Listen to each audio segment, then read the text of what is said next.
Russia arrests 11 Moscow massacre suspects as they reveal names and pictures of those they believe behind ISIS concert hall slaughter as death toll rises to 115, and pictures reveal bloody aftermath.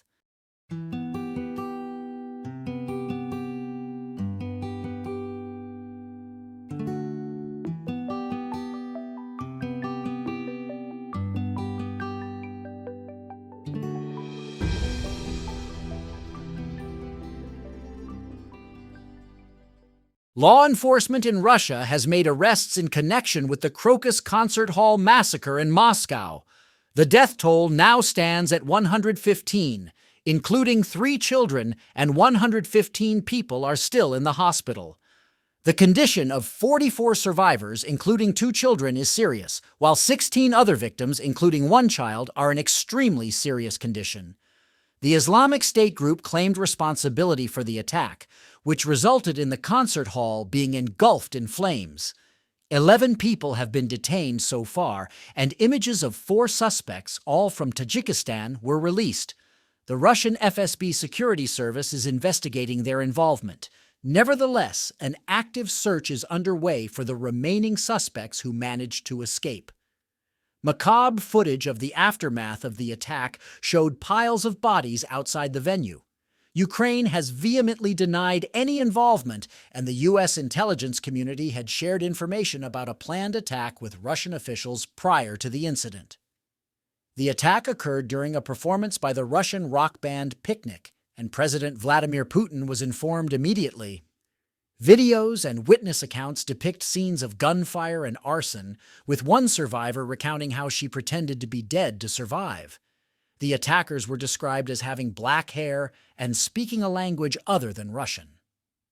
Interpol has expressed its willingness to assist in identifying and apprehending the perpetrators of the attack at Crocus City Hall. Jürgen Stock, the Secretary General of Interpol, strongly condemned the act and offered support to the Russian authorities' investigation. One suspect, 19-year-old Muhammad Subir Faizov, was taken into custody after his car was stopped and overturned by police. 3 other suspects fled into the woods. The police have not confirmed any additional detentions. The car contained a PM pistol, a magazine for an AKM assault rifle, and passports of Tajik citizens. A man in the hall managed to overpower one of the gunmen, allowing numerous concert-goers to escape. Witnesses recounted the chaos and horror of the shooting, with several people sustaining injuries.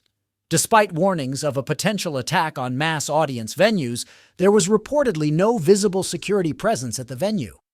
Footage showed the attackers passing a police patrol to enter the hall. Russian President Vladimir Putin did not address the nation about the event, but his deputy premier expressed his well wishes for the injured and gratitude to the doctors. Major events were canceled, and Red Square in Moscow was closed. The U.S. had previously warned of a possible attack, but it remains unclear if the warning and the attack are related. ISIS has claimed responsibility for the attack, but doubts remain as to the credibility of the claim. Reports suggest that the Russian Volunteer Corps, a far-right paramilitary unit, is a suspected perpetrator. The terrorists in the Crocus terrorist attack were described as young Slavs, taller than average, possibly up to 180 centimeters, and they may have had false beards and mustaches. The RDK denied any involvement in the attack.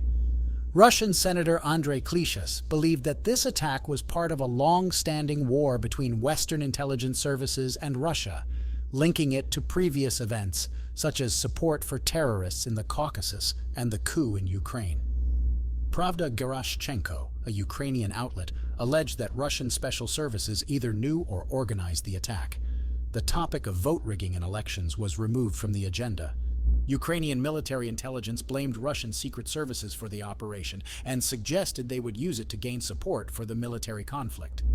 Russian oligarch Konstantin Malofeev called for a nuclear strike on Ukraine. Russian businessman Yevgeny Chichvarkin criticized Putin's priorities, claiming he lacked the ability to protect himself or the population, but had the resources to bomb foreign countries and maintain a large army.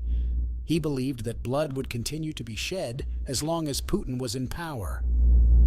The Tajikistan Foreign Ministry dismissed reports of their citizens' involvement as false.